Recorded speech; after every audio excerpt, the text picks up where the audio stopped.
Bienvenidos siempre al ICASE. Hoy quiero manifestar mi regocijo, no solo porque tenemos un conferencista de lujo de más allá del Atlántico, sino porque tenemos a 3 vicerrectores aquí. Eso es una maravilla. Bienvenida en ocasión de que este año estamos celebrando los 50 años del ICASE, que como ya he dicho en estos micrófonos, representan una madurez desde todo punto de vista. Procedo entonces a presentar al doctor Joaquín Gairín Sayán.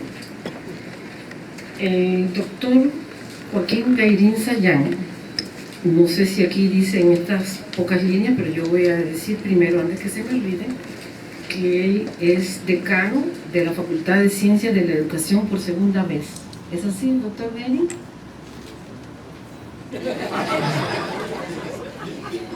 El doctor Gairín pertenece a la Universidad Autónoma de Barcelona, es doctor en Ciencias de la Educación, catedrático de Didáctica y Organización Educativa. Es profesor de Educación General Básica, graduado social, psicólogo y pedagogo, actualmente catedrático de Didáctica y Organización Escolar. Su experiencia docente e institucional es amplia, tan amplia que cruza el Atlántico un mes sí, un mes no. Habiendo sido director de centro educativo, decano de facultad, director de departamento universitario y del Instituto de Ciencias de Educación de la Universidad Autónoma de Barcelona. Consultor internacional, está interviniendo en programas de reforma educativa en España y Latinoamérica. Actualmente dirige proyectos sobre desarrollo social y educativo, desarrollo organizacional, procesos de cambio educativo, liderazgo, evaluación de programas e instituciones, TICs en formación y evaluación de impacto, también coordinador del clúster en educación e formación de la Universidad Autónoma de Barcelona y del equipo de desarrollo organizacional. Y yo quiero decirle que sobre todo el doctor Gairín es hacedor de redes, que es algo que tenemos que aprender nosotros.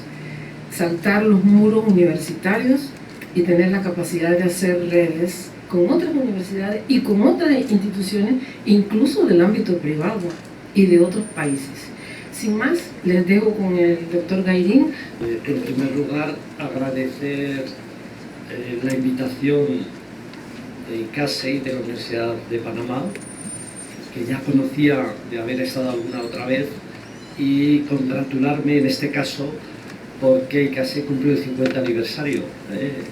Como le decía a la directora, ya lo conoce porque estuvo en la Autónoma es una universidad que el año pasado cumplía 50 aniversario, o sea que casi somos pareja en esto de los años.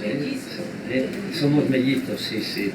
Los mellizos a veces se odian, lo digo porque si eso ha de ser un cumplido, vale. Entonces, gracias por eso. Y la segunda observación, si me permiten, es que por la presidencia de esta mesa y por las caras, interpreto que todos son profesores universitarios.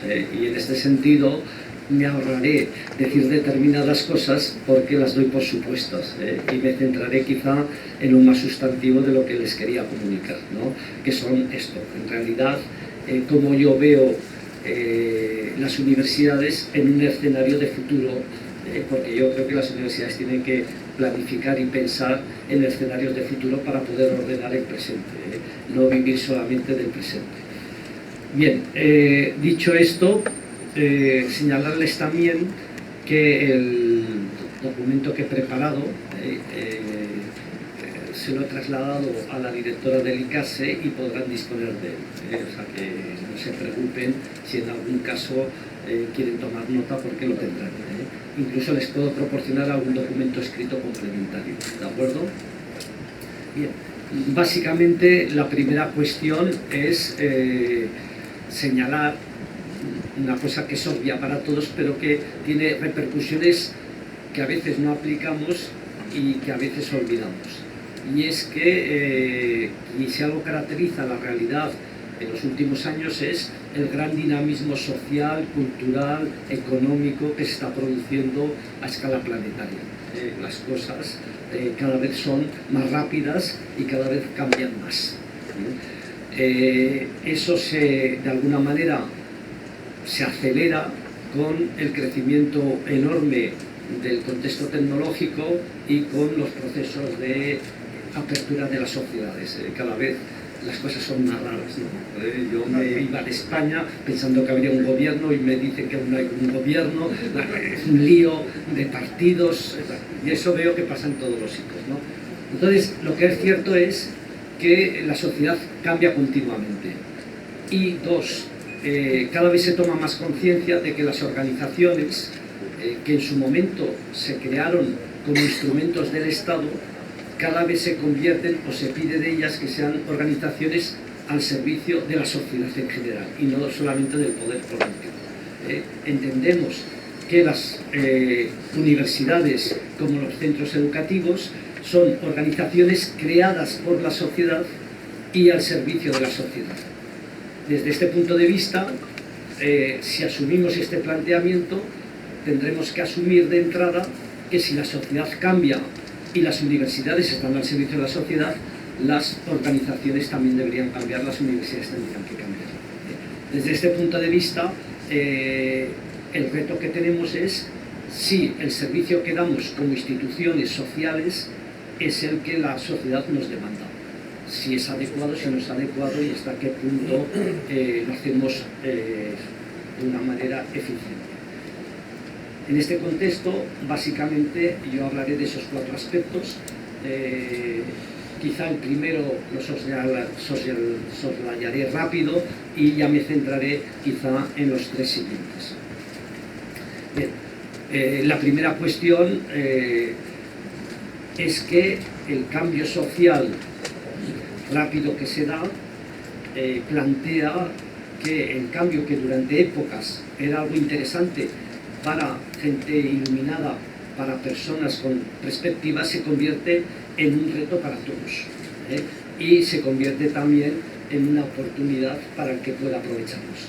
Yo, como digo a menudo, cuando hacemos estudios de universidades, y una de las cosas que vemos es por qué unas universidades mejoran y por qué otras empeoran. Y eso tiene que ver porque el cambio afecta a todas. Unos aprovechan el cambio como una oportunidad para modificar cosas y otros sencillamente se resisten a modificar, y esa resistencia lo que hace es hacerlas cada vez más anacrónicas. Y como la sociedad es tan dinámica, los usuarios, ¿qué hacen? Si la universidad X no se ha modernizado, pedimos plaza en otra universidad, y a la larga eso afecta a la propia supervivencia. De todas maneras, ese cambio permanente nos plantea retos que afectan al currículum, nos plantean retos que afectan a la gestión y nos plantean sobre todo escenarios que nos obligan a cambiar todo. Un ejemplo de lo que digo es que en una coyuntura de cambio permanente, a lo primero que nos tenemos que enfrentar es qué hacemos.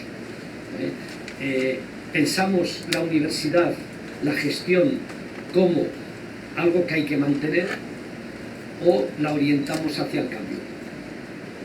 Y depende de lo que hagamos, eso significan cambios estructurales muy importantes. Quiero decir, en un modelo tradicional, las universidades, sobre todo las que están vinculadas a la estructura del Estado, se entendían como entidades más o menos autónomas, pero para llevar a cabo unas directrices de planes de estudio, unos sistemas legislativos, etcétera, etcétera. Claro, cuando nosotros pensamos en realidades más dinámicas, lo primero que surge es la necesidad de que las universidades aumenten el grado de autonomía, porque eso les facilita posibilidad de dar respuestas más ágiles a las realidades del entorno. Y lo primero que plantea eso, si pensamos en universidades más autónomas que buscan a través de esa autonomía una mejor contextualización al territorio y a la sociedad, lo primero que plantea eso es que deben hacer su propio proyecto. Las universidades se distinguen cada vez más porque tienen planteamientos propios y diferenciados sobre la manera de enseñar, sobre la manera de investigar, sobre la manera de transferir. Pero en la medida en que tienen planteamientos propios, tienen que plantearse si esos planteamientos son el resultado de mentes iluminadas o es un proyecto colectivo. Lo normal es que sea un proyecto colectivo, porque es la respuesta que entre todos queremos dar. Pero si es un proyecto colectivo, el reto que tienen es cómo incardinamos a todos los recursos en ese proyecto. Y ahí empiezan a aparecer diferencias.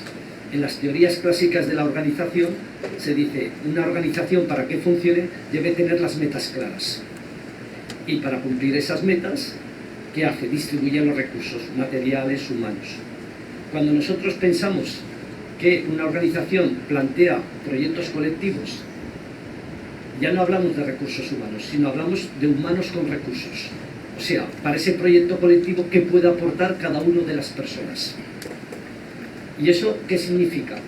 Que en modelos de gestión de planteamientos clásicos, lo que hay es una distribución de tareas en función de las personas y se trabaja desde la homogeneidad. Hay un proyecto de un equipo rectoral, hay un proyecto tal, el que está de acuerdo bien y el que no queda marginado. El reto de cuando hablamos de universidades como proyectos colectivos, el reto para los dirigentes, ¿qué es? ¿Qué puede aportar cada una de las personas? ¿Y cómo puedo integrarlas en el proyecto colectivo? Se trabaja desde la heterogeneidad, no se trabaja desde la homogeneidad. Y eso también afecta, por ejemplo, a los sistemas de planificación, porque en los modelos tradicionales yo tengo una propuesta, eso marca unas metas y eso lo traduzco en un plan estratégico, unos planes concretos. Si nosotros trabajamos más vinculados al contexto y el contexto es dinámico, se hace complicado entender que ese escenario sea único y normalmente se trabaja con varios escenarios. ¿Qué puede pasar de aquí a 10 años? ¿Cómo evolucionará la demografía? ¿Cómo evolucionarán las demandas sociales? Puede evolucionar por la vía A o B. Si evoluciona por la vía A, ¿qué haremos? Si evoluciona por la vía B, ¿qué haremos? Eso nos lleva a modelos de planificación contingente, que trabajan con escenarios como tal. En definitiva, lo que les intento decir es que en un contexto dinámico, en donde lo que buscamos son instituciones al servicio de la sociedad, eso hace que estas instituciones tengan que buscar sus propias respuestas y eso obliga a modelos de gestión más horizontales que trabajan por proyectos, que trabajan de alguna manera cohesionando el conjunto de personas de la organización y que en último extremo lo que buscan es, a través de eso, realizar proyectos colectivos con estrategias directivas muy diferentes. El cambio nos produce transformaciones importantes en lo que debería ser nuestra manera de funcionar y de gestionar. Dicho eso, menciono algunos de los cambios que ayer ya comentaba y que tienen que ver cómo en una realidad cambiante y a la vista de lo que está pasando en nuestros contextos universitarios, que parece ser piedras de toque para lograr universidades más actualizadas, para lograr universidades más punteras. Quería decir, en primer lugar, de estos 5 puntos que voy a tocar, es que las universidades se mueven en contextos determinados y que esos contextos determinados quedan condicionados por marcos jurídicos y quedan condicionados también por las intencionalidades internas.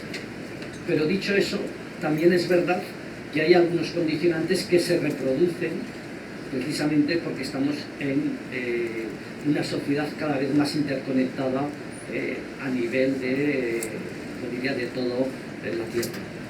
Estos condicionantes de carácter global, un poco lo señalo aquí.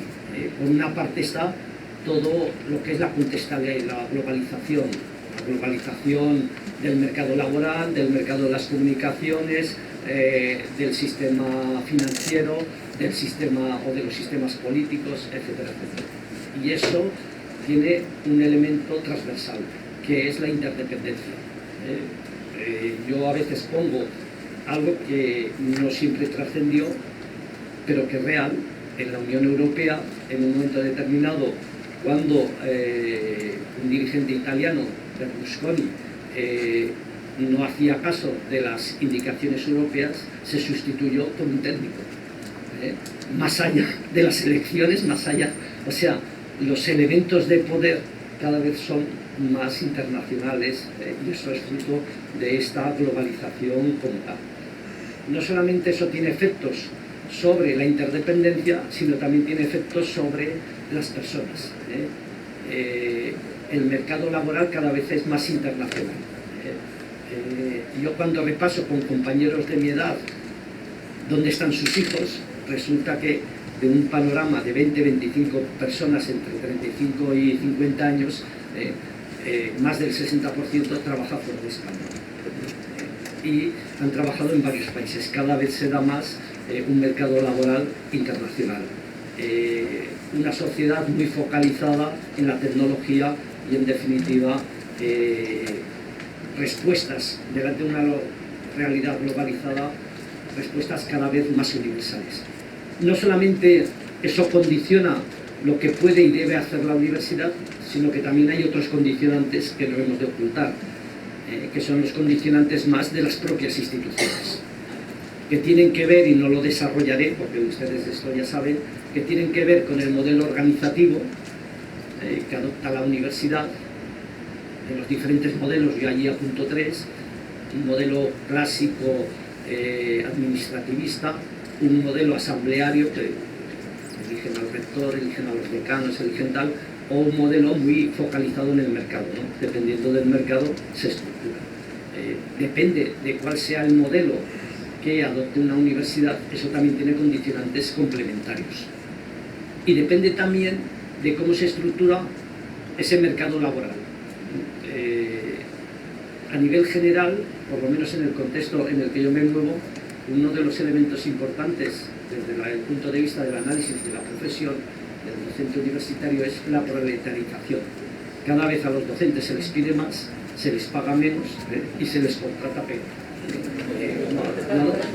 Lo digo porque eso es un elemento que condicionará muchas de las cosas que yo voy a decir. Podríamos hacer muchas cosas, pero el contexto humano dificulta que muchas de esas se alcancen. Por ponerles un ejemplo, en mi departamento, como consecuencia de la crisis económica, no se han contratado profesores nuevos desde hace 8 años. De tal manera que de una plantilla, que somos 32 profesores a tiempo completo, porque allí la tendencia en España es a tiempo completo, de 32 profesores ahora somos 75. ¿Por qué? Porque se han ido jubilando y de cada persona que se jubilaba se contrataban 2 profesores a tiempo parcial. Claro, eso que tiene un sentido económico y que tiene una explicación de crisis, tiene enormes efectos. ¿Por qué? Porque eso dificulta hacer equipos de trabajo, eso dificulta la productividad con que se quieren medir los departamentos. Claro, si tenemos una plantilla tan reducida, la productividad baja.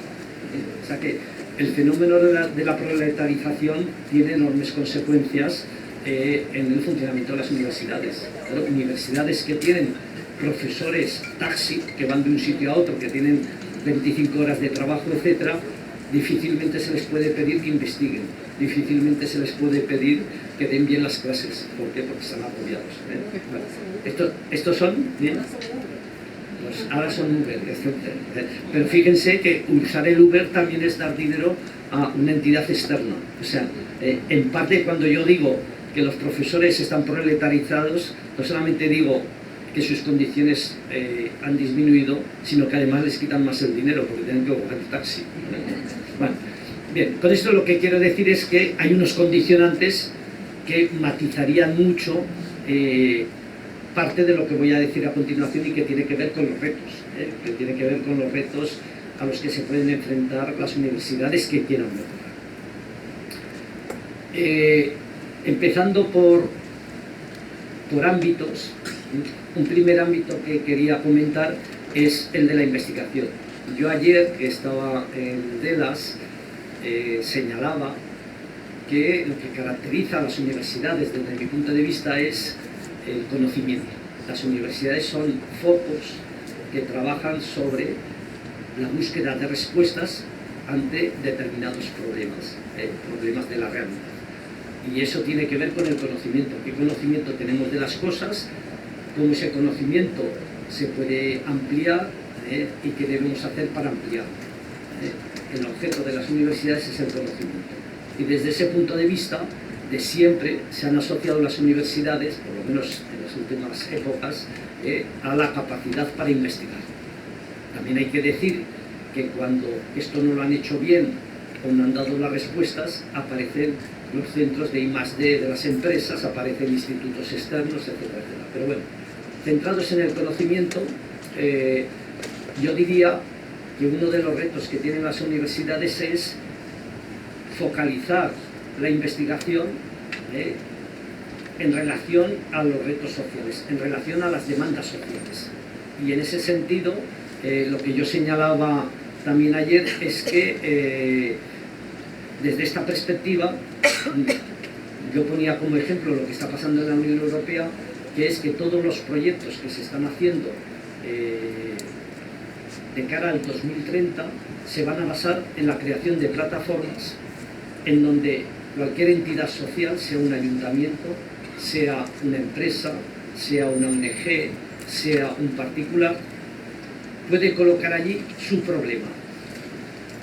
Y en relación a ese problema, queda abierto que universidades u otras instituciones postulen a solucionar ese problema.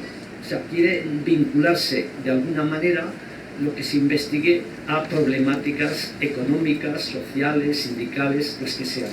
Pero eso lo que intenta es potenciar mucho una investigación centrada en las problemáticas de la sociedad. Allí queda una duda, ¿qué pasará con la investigación básica? Pero en cualquier caso es la tendencia. La segunda tendencia que hay es que promover e impulsar, para dar respuesta a esos retos, cada vez trabajos más interdisciplinares. Y en este sentido, frente a modelos que lo que hacían es focalizar la investigación en campos muy concretos, sin abandonar ellos, se promueve la creación de centros e institutos que sean interdisciplinares. Y eso cada vez aparece más. Y no solamente esto, sino que la producción de estos centros e institutos se ha de dar a conocer y se ha de transformar en productos sociales. A modo de ejemplo, les ponía aquí, he recuperado un ejemplo, en este caso de mi universidad, porque es más fácil. La universidad trabaja con el territorio, en sentido estricto, el territorio próximo, y en sentido general, el territorio europeo e internacional. Este es el mapa de redes que la Autónoma tiene con instituciones. Y si ustedes se fijan, estas redes tienen que ver con el ámbito de la salud, el ámbito de la tecnología, el ámbito de las humanidades, y cada uno de esos puntitos no es una institución. Cada uno de esos puntitos a veces es un consorcio de hospitales, o a veces es una red de empresas, o a veces es un consorcio internacional.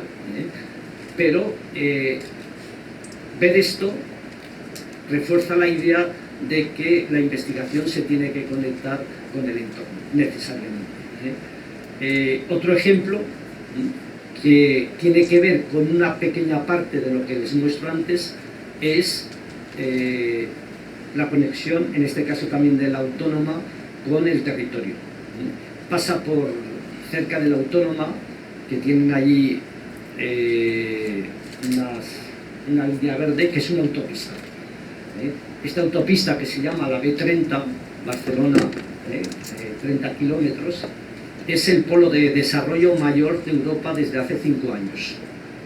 Aquí se concentran muchísimas empresas, y la mayoría punteras. Y está el parque, por decirles algo, en Sardañola está el Parque Tecnológico del Vallès, que fue el primer centro que se conectó a Internet de España. Bien, pues ¿qué ha hecho la Autónoma? Ha promovido un consorcio con todas las industrias, los ayuntamientos y grupos de investigación, tanto de la universidad como de otros entornos, y es lo que llaman el consorcio de la B30, para identificar problemas que existen, desde logística a problemas sociales, y a partir de ahí trabajar con ellos. Esto es lo que hacen las universidades, trabajar con el territorio, crear consorcios, crear redes con el territorio. Pero eso lo complementa con algo que también es importante, que es crear un ecosistema interno que de alguna manera relacione los diferentes grupos de investigación. De tal manera que este gráfico lo que refleja es los grupos, en este caso son institutos de investigación, institutos y centros de investigación que tiene la autónoma, los ha intentado conectar y los conecta a través de lo que llaman los core. Lo anterior serían un clúster, generar clústeres de vinculación de las instituciones con las empresas, y esto nosotros le llamamos los core.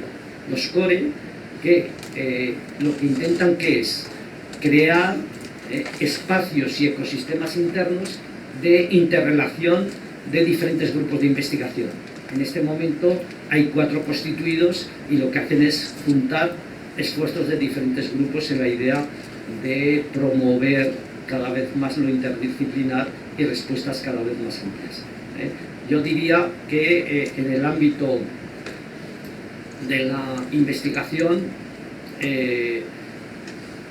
se ha de caminar necesariamente a la vinculación a la realidad del entorno, a los retos que se plantean y trabajar con ellos y más interdisciplinariamente.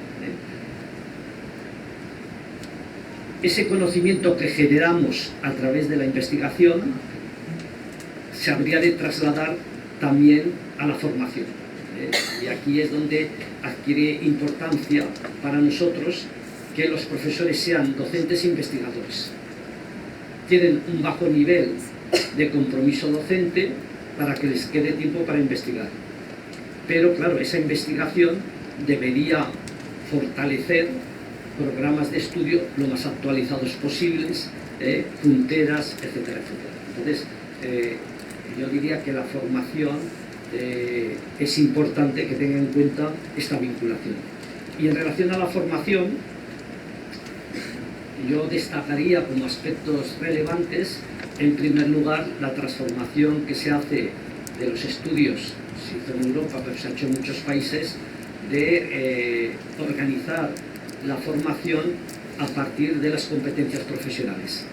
Pasar de reforzar y listar los contenidos a las competencias que esta persona que formemos tendrá que demostrar en su vida como veterinario, como médico, como ingeniero o como licenciado en historia. Ha sido denotado, y sé que hay mucho debate en algunos contextos, sobre el sentido y la orientación que se puede hacer a partir de las competencias, si tiene vinculación o mucho con el mercado laboral o no, pero independientemente de esto, lo cierto es que nosotros formamos profesionales y estos profesionales automáticamente tienen mucho que ver con en qué son competentes y hemos de organizar la formación para lograr esa competencia. Claro, organizar la formación más centrada en lo que han de hacer las personas tiene mucho que ver con un cambio del modelo formativo. Este esquema que a veces se ha utilizado refleja orientaciones de la formación. Tradicionalmente, y aquí podríamos poner las excepciones que se han dado en el ámbito más aplicado de las ingenierías o en el ámbito de la medicina, pero tradicionalmente el modelo que ha predominado en la universidad es un modelo muy centrado en el profesor, es un modelo muy centrado en el conocimiento del profesor. Y en todo caso, en algunos campos, enfermería o ingenierías técnicas, se centraba en el dominio de determinadas técnicas. Estos modelos partían de un supuesto, que el estudiante es una persona pasiva que recibe del que domina el conocimiento, las técnicas, lo que ha de hacer. La gran transformación que se produce con el rol de las competencias es que se focaliza en la actividad profesional y en el sujeto que ha de hacer esa actividad profesional. Y eso significa que el modelo se transforma. Necesitamos un sistema curricular que dé más importancia a las prácticas. Necesitamos unas metodologías que trabajen a partir de situaciones reales. Necesitamos más vinculación con los entornos de trabajo. Detrás del modelo de competencias hay un cambio en las metodologías, hay un cambio en los sistemas de evaluación y en las propias estructuras curriculares. Y más allá de los debates que se hagan, yo diría que esta es una tendencia internacional que se produce. El siguiente elemento que yo señalaba, perdón que voy para atrás y para adelante, porque tengo aquí el listado, pero no tengo las gafas, pero no me los pongo. Bueno, entonces, otros elementos que yo destacaría no solamente es una programación centrada en el estudiante, sino dos elementos que tienen que ver con esto. Por una parte, si nos centramos en el estudiante, podemos entender que el estudiante que llega a la universidad ha podido tener conocimientos por diferentes vías. Ha podido tener conocimientos por la vía de la experiencia, por la autoformación, y una universidad que quiere formar buenos profesionales no puede desperdiciar personas que pueden ser competentes, pero que en su momento no tuvieron la oportunidad de acabar secundaria o no tuvieron oportunidades de adquirir un título. Una tendencia que hay, por lo menos en algunos contextos internacionales, que es facilitar la entrada de la universidad a todas las personas que demuestren que tienen unas competencias mínimas para seguir los estudios universitarios, aunque no tengan titulación previa. Con sistemas de entrada que de alguna manera intentan garantizar que tienen esos conocimientos. En este contexto, por ejemplo en España, pueden entrar a la universidad, comentaba el otro día, personas sin tener ni la titulación de enseñanza básica.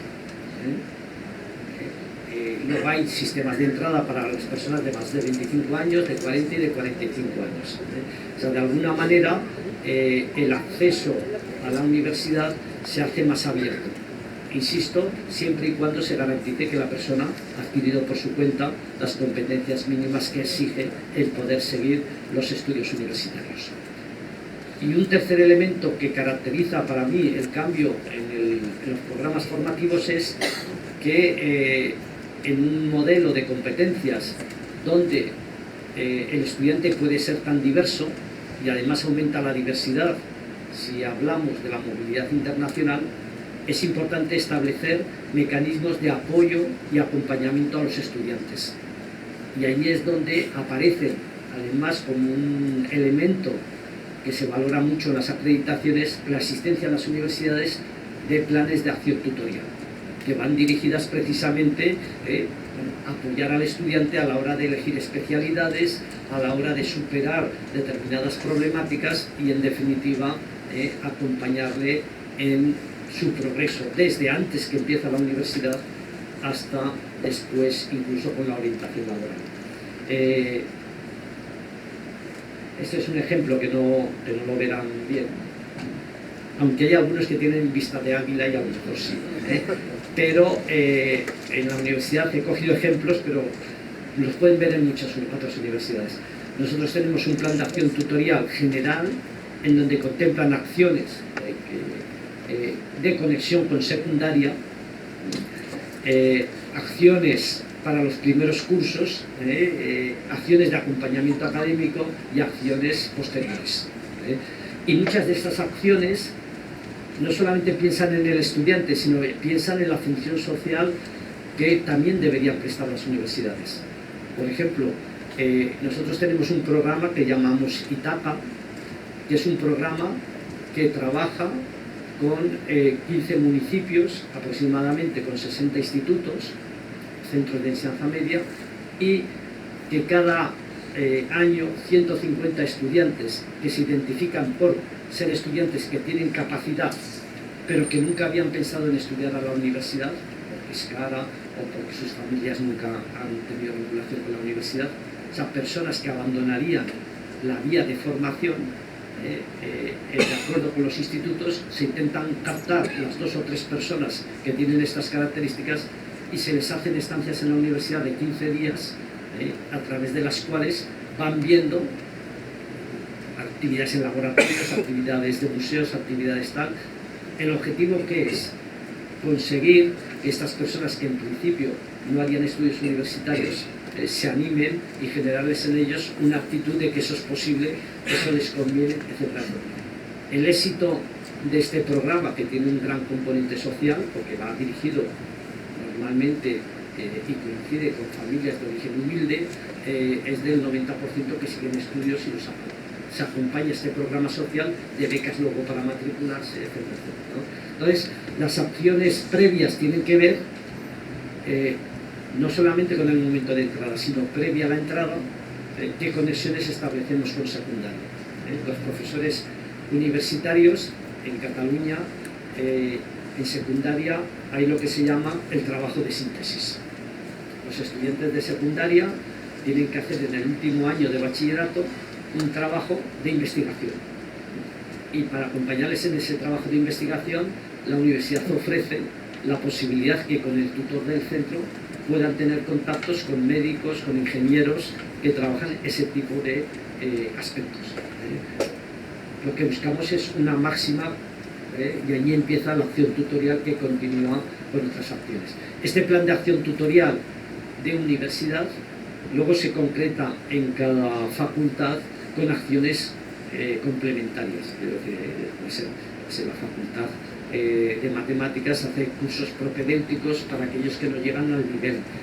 La facultad de psicología establece convenios con diferentes entidades para prestar apoyos a alumnos con dificultades, etcétera, etcétera. Tendríamos, por lo tanto, un elemento importante a considerar. Siguiendo con estas propuestas que tienen que ver con lo que hacen las universidades, yo diría que cambios deseables también serían importantes en la estructura de las titulaciones. Nosotros, en el contexto español, lo que teníamos hace una década eran carreras de 5 años, era el estándar. Medicina tenía 6, ingeniería tenía 5, pero estaban 8 años, o 9 o 10, pero el estándar eran 5 años. Para garantizar una mayor flexibilidad a nivel europeo se estableció que las carreras de larga duración se tendrían que fraccionar, de tal manera que hubiera una parte básica de 3-4 años y luego la parte complementaria que pudiera actualizarse en función de las demandas laborales. Esos son los modelos que llaman 3+2, que están en la mayor parte de los países europeos, que hay una titulación de grado de 3 años y luego a partir de ahí se hace un máster ya especializado, de tal manera que los máster van cambiando en función de las demandas laborales. La extensión de la formación universitaria es la misma, pero el que haya un grado intermedio permita que si uno abandona los estudios como mínimo tiene algo y se puede incorporar al mercado laboral. Eso es 3+2. En España, que teníamos un modelo muy academicista, las grandes resistencias de determinados cuerpos docentes y de determinados colegios profesionales, llegó a pactar que sería 4+1. Hacemos 4 años en general para el grado y luego un año para el máster, que no da tiempo a nada. Pero bueno, eso, ahora lo quieren reformular. Bueno, quiero decir, pero esa estructura de 3+1, perdón, 3+2, 4+1, o contaba el otro día cómo para recuperar colectivos de jóvenes que han abandonado los estudios se está aplicando una fórmula, se está imitando una fórmula en Barcelona, en convenio ayuntamiento o universidades, que es hacer una formación muy profesionalizadora de 2 años, muy centrada en prácticas profesionales, que permitiría después completar con 2 años más y tener el grado este de 3 años. O sea, lo que eso señala es que un elemento clave, ¿qué es? Un elemento clave es estructuras de carreras de diversa duración. Otro elemento importante en esa articulación es lo que yo comentaba, que son las dobles titulaciones. Titulaciones de Derecho y Económicas, titulaciones de Biología y Farmacia, titulaciones de Informática y Biología. Esas titulaciones normalmente tienen 6 años, 6 y medio, o sea, porque lo que intentan no es un título más otro, sino focalizar materias de ambos títulos en una determinada demanda social. Eso lo que hace precisamente es crear esas estructuras variables. Y eso obliga a una cuestión que en Europa ya se solucionó, que es el suplemento del título. Detrás de los títulos aparece el currículum que ha cursado el estudiante con las asignaturas y aparece también la calificación que obtiene, que para estandarizarla se hablan de letras A, B, C y D. Bueno, ya está. A sería que la calificación que obtuvo el estudiante de esa asignatura está en el 10% de las mejores de su grupo, con lo cual evitamos si unas universidades califican más altos o bajos. B, pues que la calificación que obtuvo el estudiante está en el 25% de las mejores de su grupo, etc. El suplemento del título sería, por así decirlo, un certificado más ampliado de lo que ha cursado el estudiante. ¿Y por qué se hace eso? Pues como señalaba el otro día, es primero porque la flexibilidad curricular y la flexibilidad de las diferentes vías nos lleva a que un licenciado en Derecho no es lo mismo el de una universidad española que una europea y dentro de las españolas. De tal manera que para informar a los empleadores necesitamos ese acompañamiento curricular. Pero además por otra razón, y es porque cada vez más se entiende que tan importante como la formación inicial es la formación permanente, esa formación a lo largo de toda la vida. Y desde ese punto de vista es importante saber usted qué cursó y cuándo lo cursó, porque es posible, como yo decía, y de eso ya lo ponen algunas universidades, que determinados títulos, sobre todo de másters y algunos de grado, tienen caducidad del yogur. O sea, a usted se le da este título y se garantiza una validez por 5 u 8 años. Y si a los 5 u 8 años usted no acompaña el título de actividades de actualización, sea participación en congresos, sea cursos, etcétera, la validez del título es nula. Por ejemplo, si usted hace Derecho Europeo, que cambia continuamente las normas, o usted hace informática, ¿usted qué es informático? ¿Y cuándo estudió? Hace 20 años. Pues si usted no me demuestra que domina ahora la nube y otras cosas, difícilmente eso le servirá.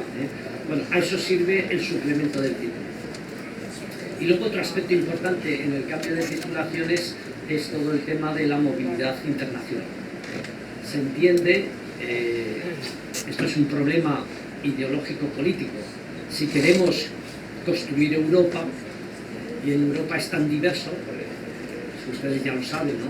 Yo cuando me voy por estos países, me dicen España, es que España no es lo mismo Cataluña que el País Vasco, que Galicia, que Andalucía, hay una diversidad de culturas, de idiomas, etcétera, importante.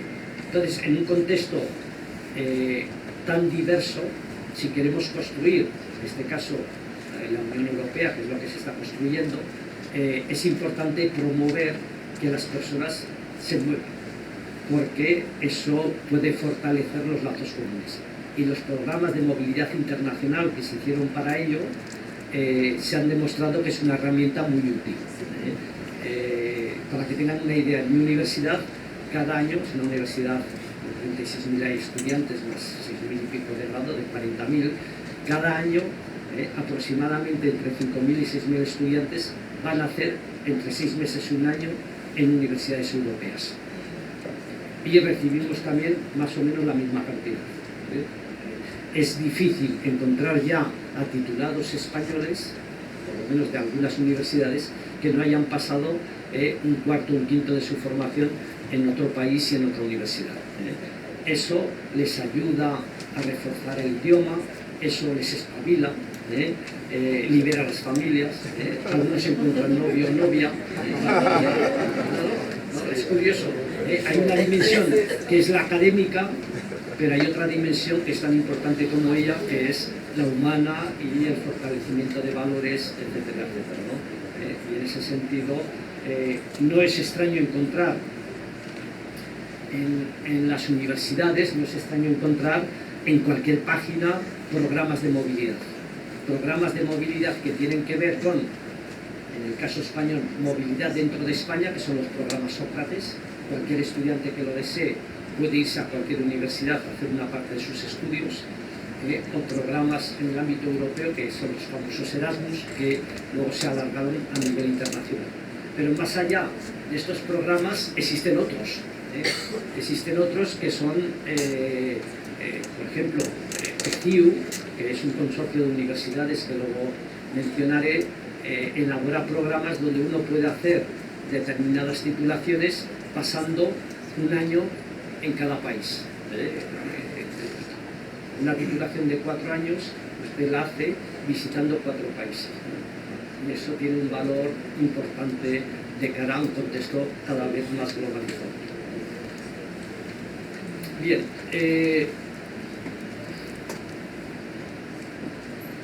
lo hago para distraerles. El siguiente elemento importante es cambios en la organización institucional.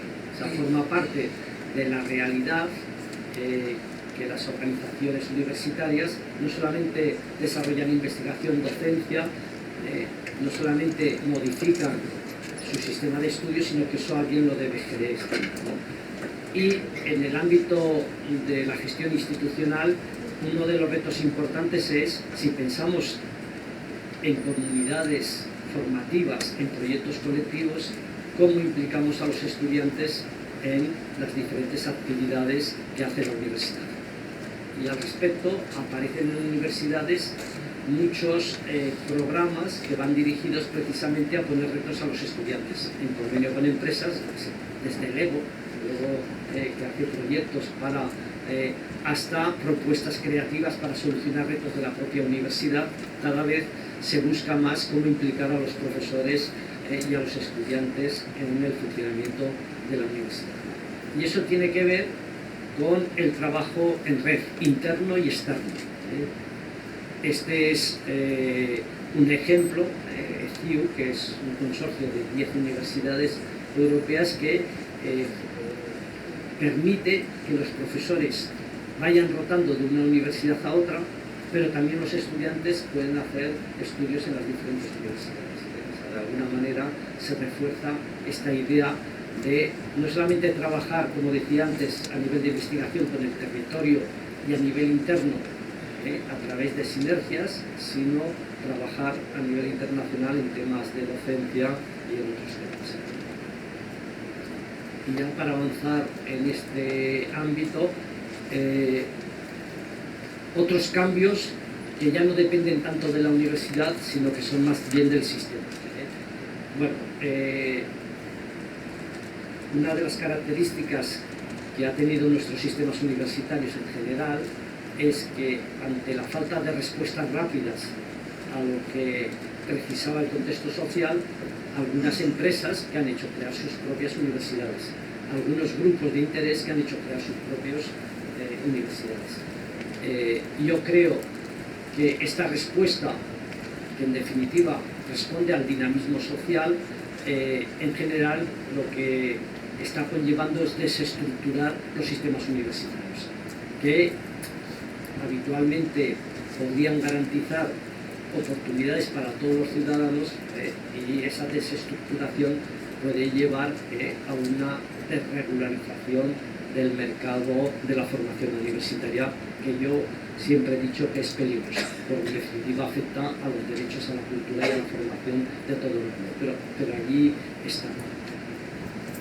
Y delante de ese, yo diría, de esa desregularización, precisamente para evitar abusos, que los hay, podemos poner ejemplos de países que han cerrado universidades, aparecen los sistemas de acreditación.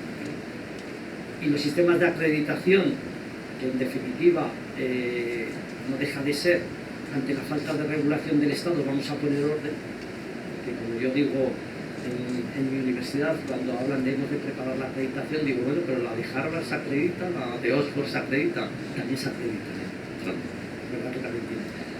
Ante eso aparecen y adquieren importancia los mecanismos de cómo se acreditan lo que hacen las universidades. Y allí comentaba que la tendencia es pasar de la acreditación de titulación, autorización previa para el ejercicio, etc., a la acreditación de los centros de las facultades. Y de allí se pasará, seguramente en los próximos años, a acreditar toda la universidad. Y en esos sistemas de acreditación, un elemento importante es los sistemas internos de garantía de calidad, que tienen que ver qué mecanismos tiene la universidad para garantizar una serie de procesos que tienen que ver con la estrategia de la universidad o con la operativa. El tener un sistema interno de garantía de calidad es un factor que entendemos muchos que ayuda precisamente a garantizar la calidad en el tratamiento y en el funcionamiento institucional. Esto también es una tendencia que adquiere dimensiones por países y por iniciativas. En algunos sitios, más que sistemas internos, lo que establecen son auditorías internas, etc. Pero estos sistemas internos tienen una característica que son procesos que están evaluados externamente y que son los que garantizan que estos sistemas funcionan perfectamente. La cuestión, y la tercera cuestión es, hemos visto el contexto general en el que se mueven las universidades. En ese contexto general, en una perspectiva de mejora, qué aspectos se están trabajando y qué aspectos destacan en algunas universidades, y aquí añadiría para los dos últimos puntos dos o tres cuestiones importantes. La primera es que si estamos donde estamos y queremos mejorar en la línea de aspectos que yo he comentado o en otros aspectos, eso significa un cambio. Y cambiar nuestras maneras de hacer necesita orientación hacia dónde vamos y necesitan procedimientos, cómo lo hacemos, ¿no? Y aquí señalo algunas cuestiones. Cuestiones que, por otra parte, refuerzan lo que he dicho. Es necesario, si queremos pensar en organizaciones al servicio de la sociedad, reforzar todo lo que son las vinculaciones con el entorno, el territorio. Cada vez más se habla de las universidades como un instrumento del desarrollo socioeconómico del territorio y de los países, y por lo tanto habría que aumentar esa vinculación. Dos, es insoslayable el uso cada vez más de las tecnologías de la información, de la comunicación, tanto a nivel general como aplicadas al aprendizaje.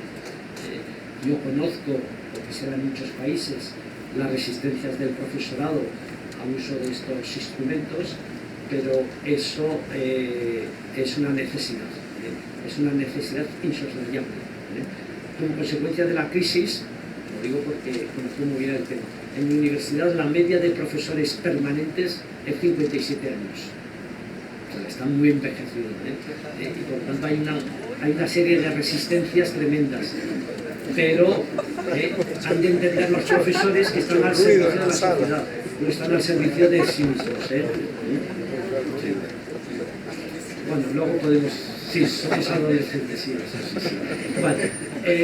La siguiente cuestión es que deberíamos mejorar la coherencia interna de nuestras instituciones entre lo que pretendemos conseguir, las estructuras, cómo funcionan, que habitualmente funcionan de manera excesivamente burocratizada, y cómo son los recursos humanos que han de movilizar ese cambio, que habitualmente también son muy resistentes al cambio.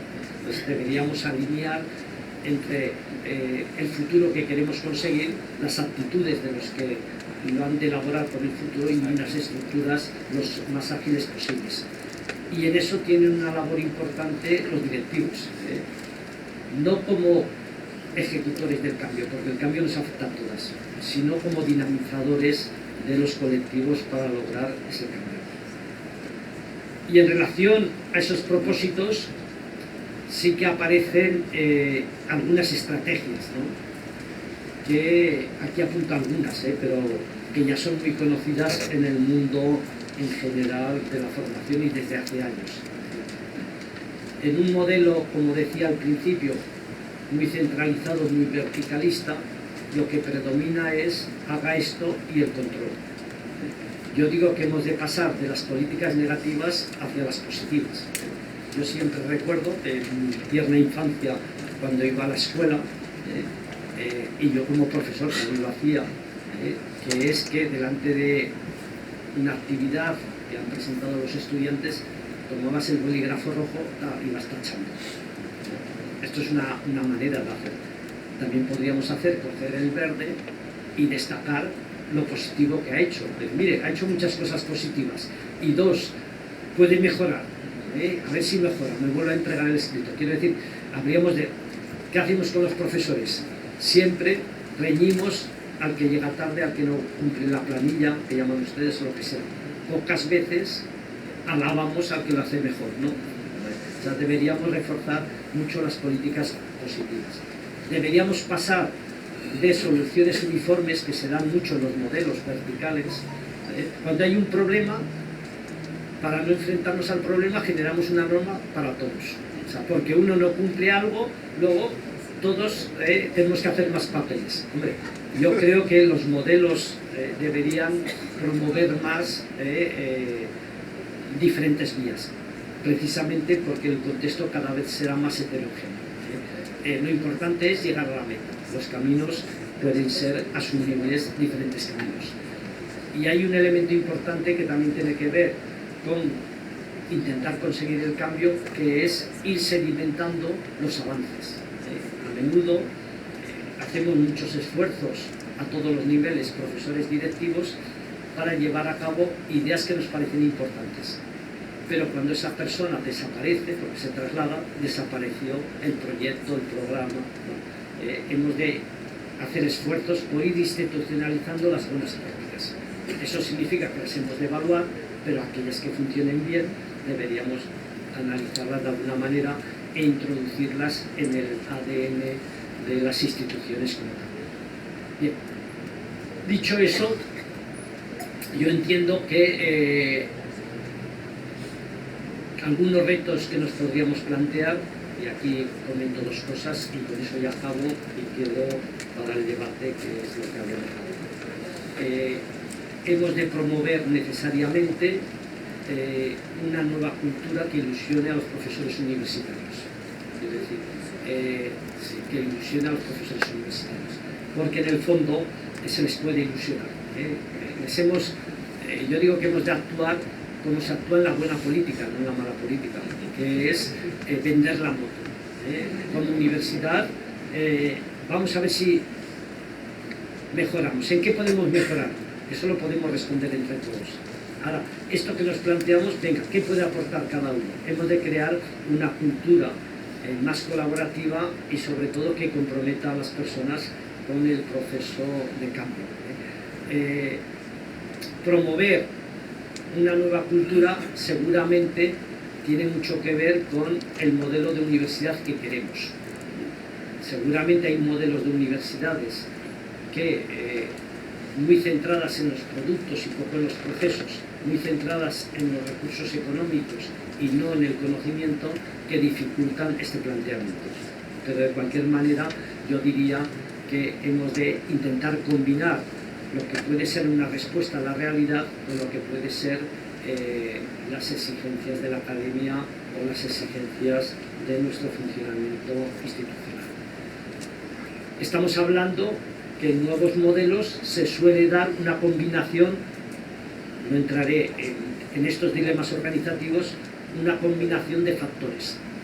Y en las nuevas universidades sí que se refuerza la idea de que haya la máxima implicación de profesores y estudiantes, de que las estructuras, en vez de ser verticales, funcionen más por programas, de que de alguna manera estos programas nos garanticen vinculación con el exterior y sobre todo nos garanticen también coherencia interna. Quiero decir que estas 4 dimensiones son dimensiones que aparecen en muchos estudios, como dimensiones que identifican las universidades más punteras. Dicho eso, y avanzando un poco más, porque esto lo tendrán, en relación a lo último que decía, una referencia a lo que ahora se llama universidades de rango mundial, en el sentido de universidades que aspiran a la universalidad, que es propio de las universidades, con calidad.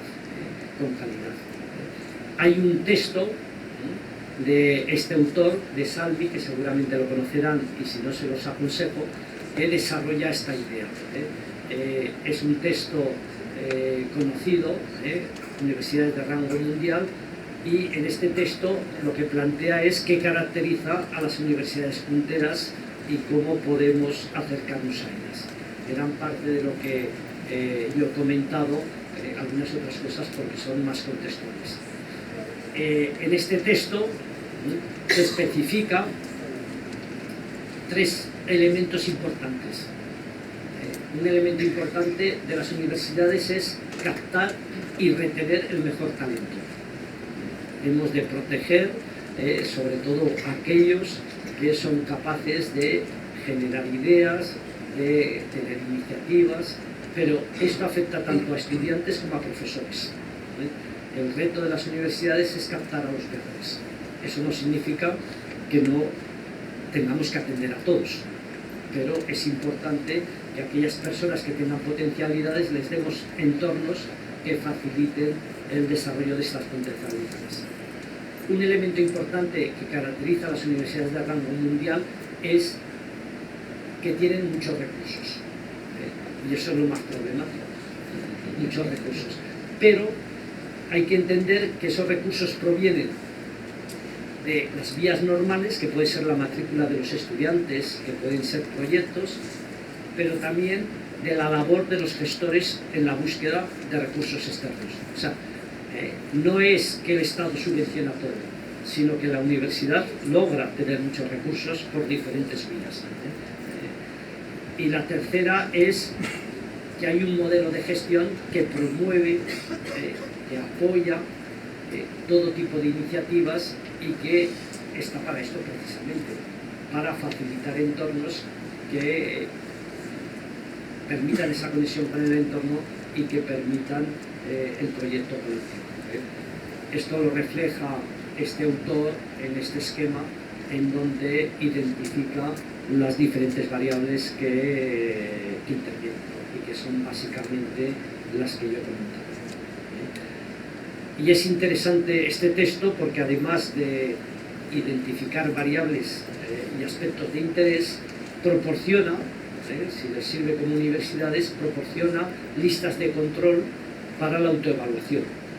Yo quiero saber si mi universidad se situaría en esta perspectiva de mundial, ¿no? Y eso nos permite identificar estas listas de control debilidades que tenemos.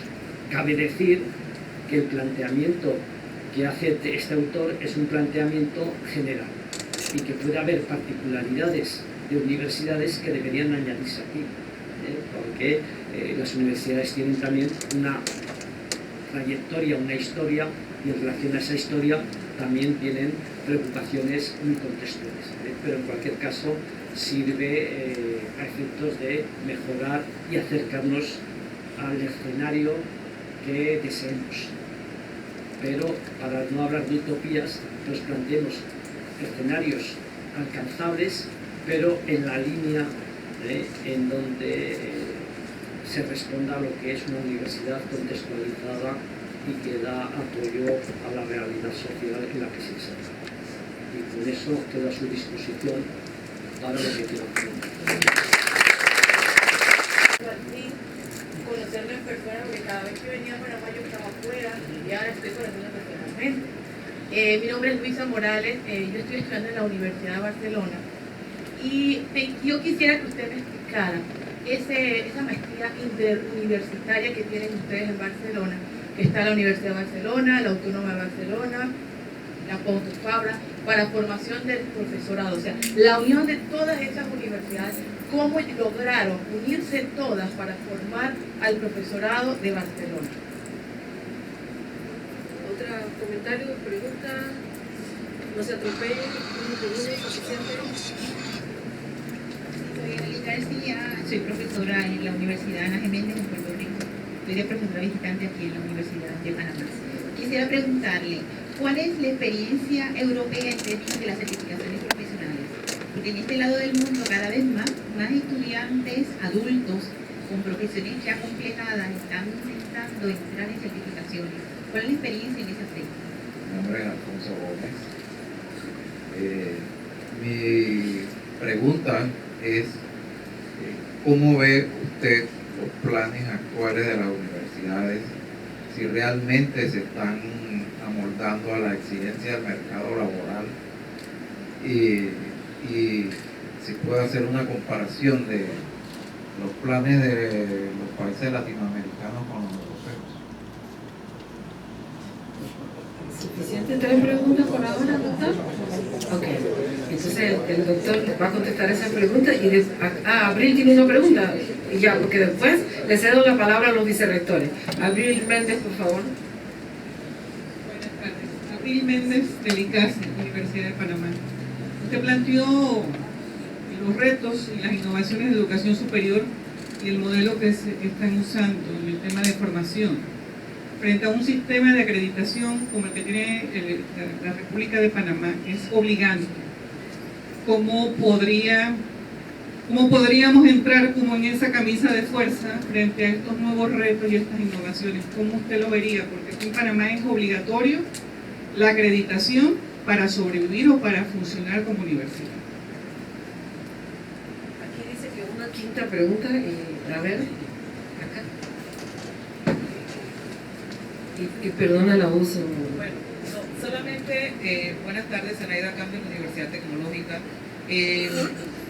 Todo lo que ha planteado, algunas de las cosas, creo que nosotros estamos incluidos en algunas, la mayoría no, estamos muy lejos como país, como universidades, pero me parece que el reto más complicado de todo esto es los docentes. ¿Cómo desde sus universidades han enfrentado esto? Porque nos cuesta. Somos las vacas sagradas, somos los intocables, no me muevan las cosas, somos muy resistentes al cambio, cuando somos los que estamos llamados a ser agentes de cambio.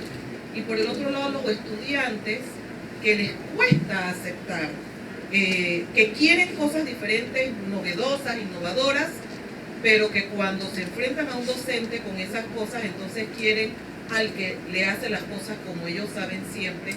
Y al final todas estas innovaciones y todos estos cambios, la resistencia son de las personas. ¿Cómo han enfrentado ustedes esa doble resistencia? Que he apuntado, y si me dejo algo, pues vuelvo a contestar, si no diré que no contestar correctamente. Bueno, la primera cuestión es yo entiendo que usted se refiere a la universidad, la formación del máster de formación del profesorado de secundaria. En Cataluña, esto no pasa en el resto del Estado, en Cataluña hubo una iniciativa de crear el Consejo Interuniversitario de Cataluña, que es una especie de consejo de rectores, pero de la comunidad autónoma. Entonces, este Consejo Interuniversitario de Cataluña tiene comisiones técnicas y eso ha funcionado muy bien para estructurar este tipo de propuestas de carácter interuniversitario. De tal manera que la formación del profesorado de secundaria, el acceso al máster de secundaria está centralizado. Los estudiantes se dirigen a una ventanilla única, se matriculan y desde allí pueden elegir qué curso, qué grupo van a hacer y en qué universidad lo van a hacer. Eso es posible no porque se hizo para este máster, sino porque existe una estructura superior de coordinación entre los rectores que en algunos casos está funcionando bien. Yo creo que es una vía interesante, tiene un peligro, que a veces se toman decisiones, algunas universidades son reticentes y buscan mantener la autonomía. Entonces, ¿cuál es el equilibrio entre coordinación que facilita la operativa y pérdida de autonomía? Si queremos funcionar colectivamente, ese dilema lo hemos de superar. Y eso es posible. Evelyn lo que plantea es todo el tema de el reconocimiento de la cualificación profesional. En nuestro país existe empezó en el ámbito de la formación técnica, lo que ahí llamamos formación profesional. Existe una comisión nacional de acreditación de la experiencia laboral, cualquier persona se puede presentar y lo que manejo el Nicolás, por ejemplo, mira, voy a que me acrediten mi nivel en dominio de la electricidad. Entonces, esa institución acredita los conocimientos que usted tiene en un ámbito y en función de esa acreditación usted puede seguir determinadas especialidades en el ámbito de la formación técnica profesional. Pero eso que tiene una tradición, no solamente en España, sino en otros países, ya de más de 2 décadas prácticamente, se ha ido extendiendo de tal manera que, como decía antes, se puede ingresar a la universidad sin títulos o con formación, siempre que se demuestre. Entonces, para acreditar que tiene el mínimo que usted necesita para seguir una carrera de Derecho, hay entrevistas que están personas de la facultad, el decano, el coordinador de titulación, y a través de esa entrevista, mirando el currículum, puede llegar a la conclusión de que usted tiene unas mínimas garantías para poder acceder a estos estudios. Se le autoriza y si al final eso no responde a la realidad, es facilitar vías de razonables. Claro, si esto resulta que no, es que a mí me gustaría estudiar medicina, pero bueno, vamos a ver, usted sabe resumir textos, sabe esquematizar, tiene unos conocimientos previos, no, es que usted es como si quisiera ser Ronaldo, no tiene los mínimos que den posibilidades de que tenga éxito. Lo que decía el profesor Alfonso Gómez, dice, sí, mire si está cambiando la realidad de nuestro país, que este año pasado se aprobaron titulaciones que yo no imaginaba que existirían. Nosotros tenemos un graduado en género, un graduado universitario, 4 años, un graduado en género. Yo cuando esto lo planteaban, yo estaba en la comisión de la universidad, digo, bueno, pero esto, ¿a qué trabajo se vincula? Porque entendemos que nosotros formamos profesionales para trabajar en algo.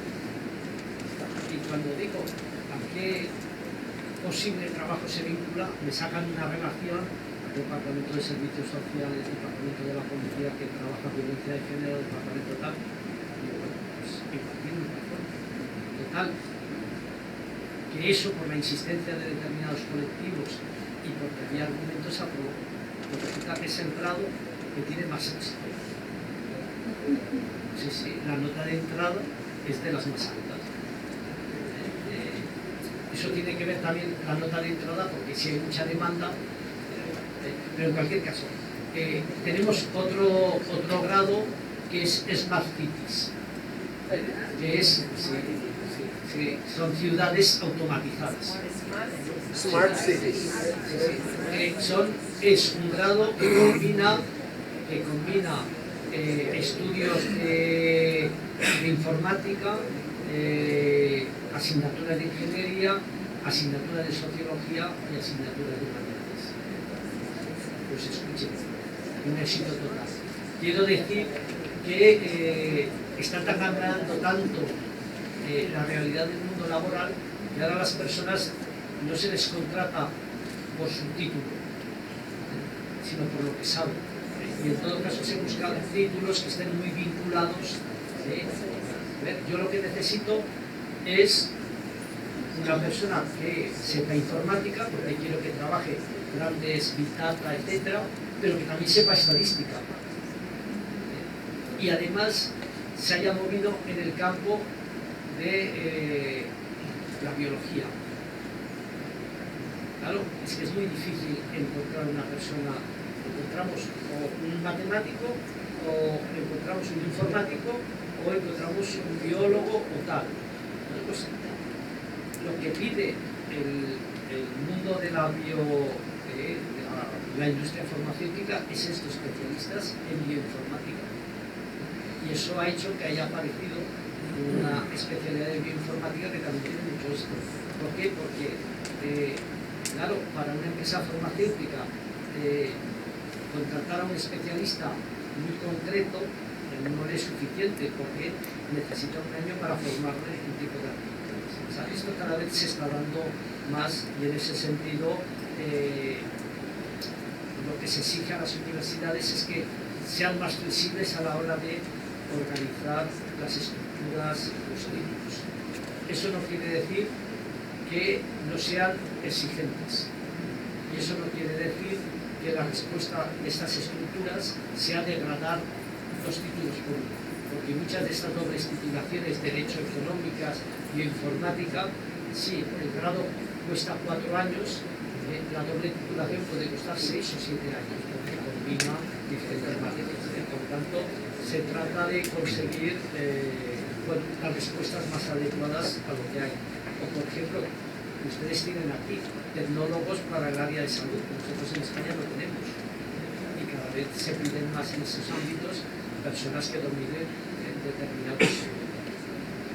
En lo que comentaba Abril, disculpe que lo interrumpa. dígame.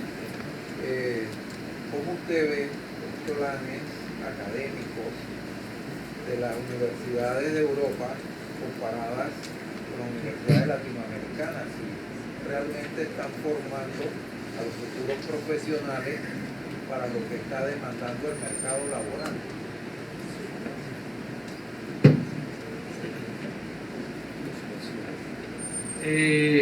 No conozco para poderle contestar, porque además el contexto latinoamericano y iberoamericano es tan amplio. Entonces yo creo que aquí hay dos posibles respuestas, y yo creo que la bondad está entre medio. Yo durante un tiempo, a razón de mi trabajo, he participado en algunos gobiernos en sistemas de acreditación, etc. Y yo recuerdo que hace unas décadas trabajaba con el gobierno argentino en las titulaciones, y notaba una gran diferencia con lo que pasaba en España. En España, en esa época, había 53 títulos, que eran los únicos títulos que había en España. En todas las universidades, el título de Derecho tenía las mismas asignaturas, el título de Medicina, Veterinaria o otras asignaturas. Situación. ¿Qué me encontraba en Argentina? En Argentina había, en aquella época, 387 títulos. ¿Por qué? Porque el sistema universitario se había estructurado de tal manera que cada universidad hacía su propuesta curricular, y esta universidad hacía una propuesta curricular de licenciado en Derecho, de unas asignaturas. Pero otra, en vez de llamarle eso, le llamaba licenciado en Ciencias Jurídicas, y ponía otras asignaturas distintas. Y otro le llamaba licenciado en, yo qué sé, normativa. Y entonces todas esas iniciativas llegaban al ministerio, y el ministerio verificaba allí, pues si reunían el número de horas que fueran, y las autorizaba.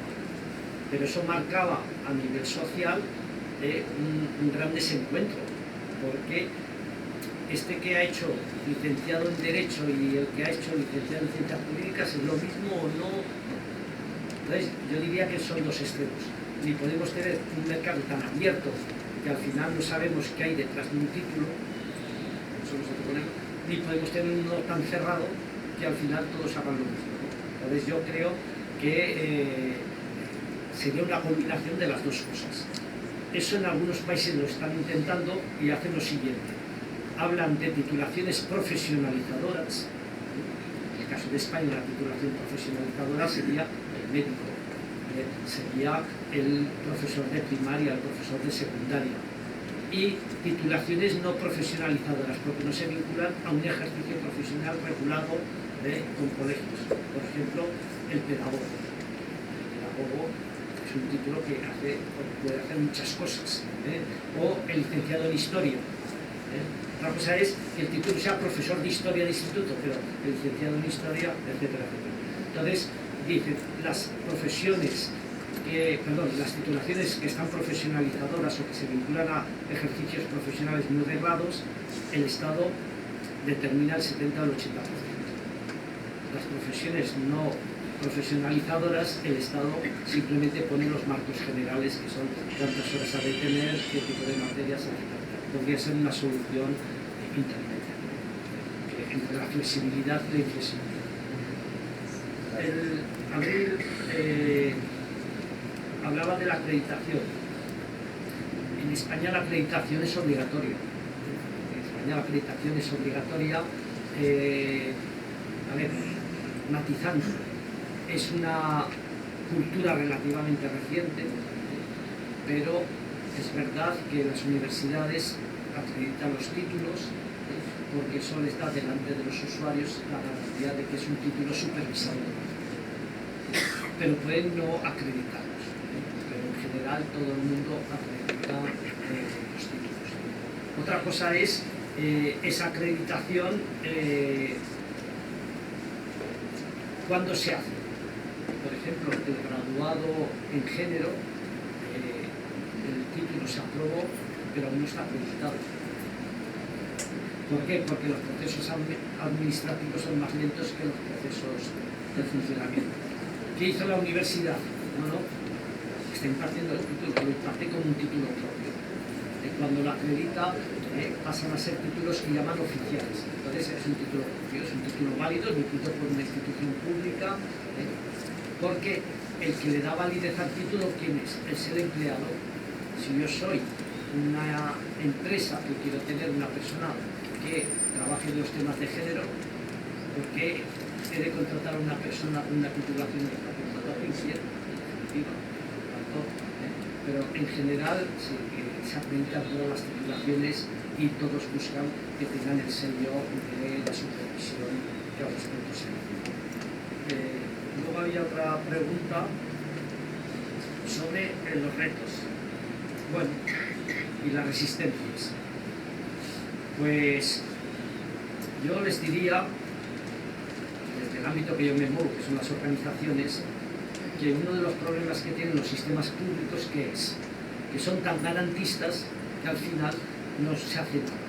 Y además se burocratizan tanto que más que ir hacia adelante, cada vez van más hacia atrás, porque todo es más complicado. O sea, tú no plantees una pregunta, porque de una pregunta se hace un problema, y de un problema se hace una norma, y de la norma se hace un protocolo, ¿no? Entonces, claro, ¿cómo mejorar los sistemas públicos? Pues eso es complicado, eso es complicado. Hay un símil de medicina que en organización utilizamos, es decir, para mejorar una organización se puede hacer de tres maneras. Una es prevenir. Si yo sé que va a haber resistencia, si yo sé que va a haber determinadas cosas, vamos a ver cómo disminuimos esas resistencias, vamos a ver cómo actuamos, prevenir. Otra es curar. Estamos funcionando y detectamos disfunciones, pues vamos a solucionarlas. Y otra es amputar. Llega un momento que esto no funciona porque se bloquea. Bueno, no pueden depender las cosas de la voluntad individual de personas que utilizan los procesos participativos para bloquear porque tienen intereses particulares. Entonces los sistemas públicos en general no previenen porque son lentos.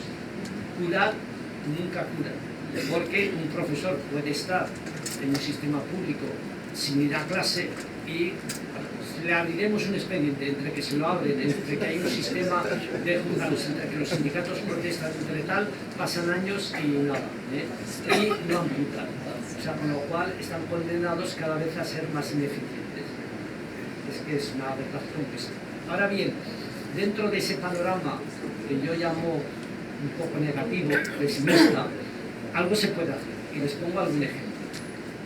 En mi universidad yo recuerdo que hace 14 años o 13, la universidad dijo, bueno, pues, es una universidad presencial, vamos a promover e impulsar el campus virtual para que los profesores cuelguen allí materiales, sea un elemento complementario a la enseñanza presencial.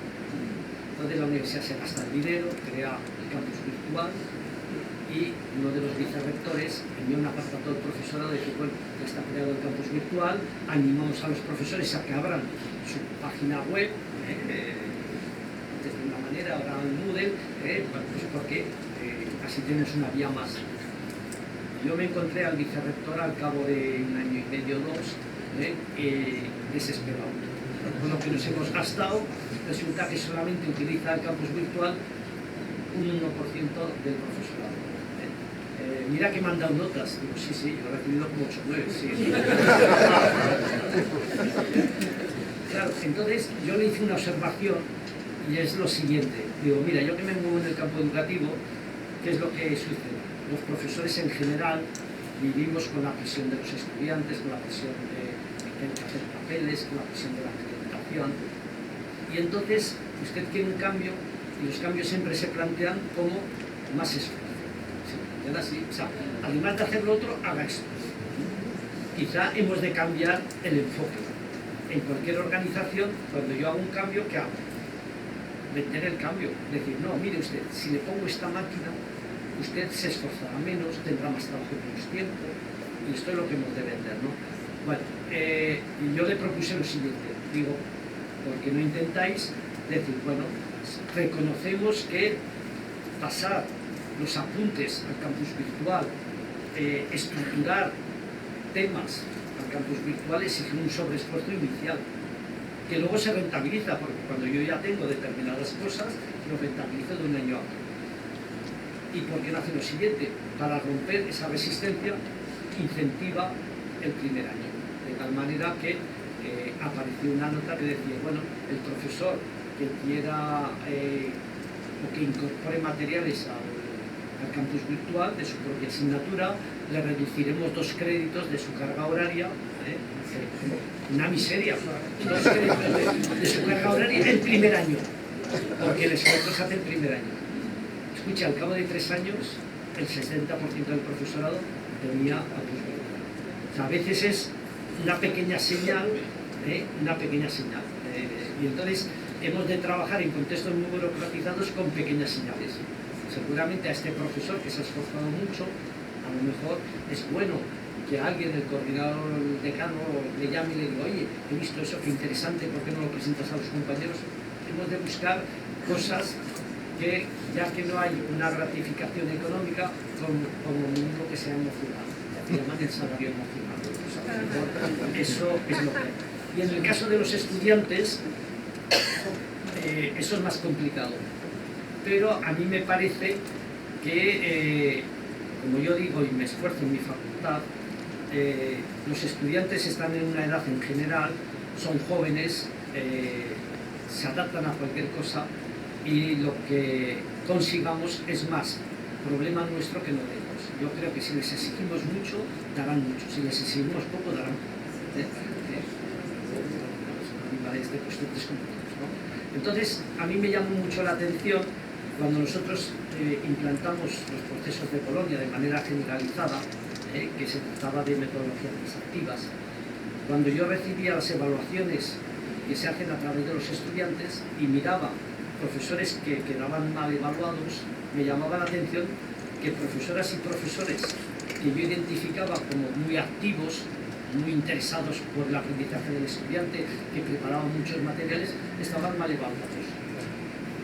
Esto pasaba al principio. Y entonces intenté averiguar qué pasaba. Y grupos de estudiantes, hablé con ellos y tal. Y la conclusión, ¿cuál era? Dice, hombre, es que nosotros estamos acostumbrados a un modelo tradicional, en donde yo voy a clase cuando quiero. En clase me siento donde quiero, más normalmente. Allí hago lo que quiero, puedo estar mirando internet o incluso me saco una Coca-Cola y me la tomo. Entonces, claro, en este contexto llega una profesora Pelma que me dice, para mañana tenéis que traer leído tal texto. Voy a hacer yo caso, ya leer el día del examen. Claro, pero cuando llego y me dice, ¿usted lo ha leído? ¿Trae el resumen hecho? No, pues no puede entrar en clase. Y resulta que estoy ahí tan tranquilo en clase y de pronto me dice, ¿y usted qué opina? Claro, resulta que un profesor que usa metodologías activas, resulta que interpela al estudiante. Y entonces altera su espacio de confort, y por eso le evaluaba negativamente. De tal manera que el discurso para nosotros es, cuando hablamos de la calidad, no hablamos de la calidad del profesor, hablamos de la calidad de la formación, y eso incluye tanto al profesorado como a los estudiantes. Y yo, cuando empiezo mis clases al principio de cada año, cuando presentamos el programa, yo se los digo a los estudiantes, yo les digo, miren, yo no sé si explico bien o mal, yo no sé si me entenderán o no, yo hago lo que creo que puedo hacer y lo que sé hacer. De todas maneras, si ustedes se aburren en clase, si ustedes algo no entiendan, párenme, indáguenme y pregúntenme. Nunca me digan que se aburran, porque es culpa suya. No, claro, yo traslado a los estudiantes parte del compromiso, porque el que sea una clase activa no es un problema del profesor, es del profesor y de estudiantes. Y me parece un error que pasa a veces en compañeros, que para conseguir mejores resultados de los estudiantes se esfuerzan y sustituyen el esfuerzo del estudiante. No, es que yo no entiendo, y entonces va el profesor y le hace unos apuntes complementarios. Oiga, es que no sé qué, y le hace tutorías extras. No consiste la metodología activa en que usted trabaje 80 y el estudiante 20. No es el 50%, y el estudiante ha de entender esto. En ese sentido, yo digo que los nuevos planteamientos exigen una mayor implicación del estudiante. Es verdad que lo que yo les digo se planteaba hace 10 años. Ahora, como ya llevamos años con actividades más prácticas, eso ya no se plantea tanto, o sea, que también es un tema de costumbre. Eso saben los estudiantes, que si van a tal asignatura van a tener que ir a todas las actividades, que si no, no se les evalúan. O sea, que también es un tema de actitud y de funcionamiento. Igual que lo del profesor. El profesor que ya entró en el campo virtual ya lo utiliza y lo arrastra de un año para otro. Y soluciona muchas cosas. Yo en mi página de determinadas asignaturas tengo el apartado de dudas frecuentes, tengo el apartado de ejemplos, con lo cual, ¿qué sucede? Muchos de los problemas que me plantea es que no entiendo, digo, ¿ha leído las dudas frecuentes? Me quito yo mucho trabajo.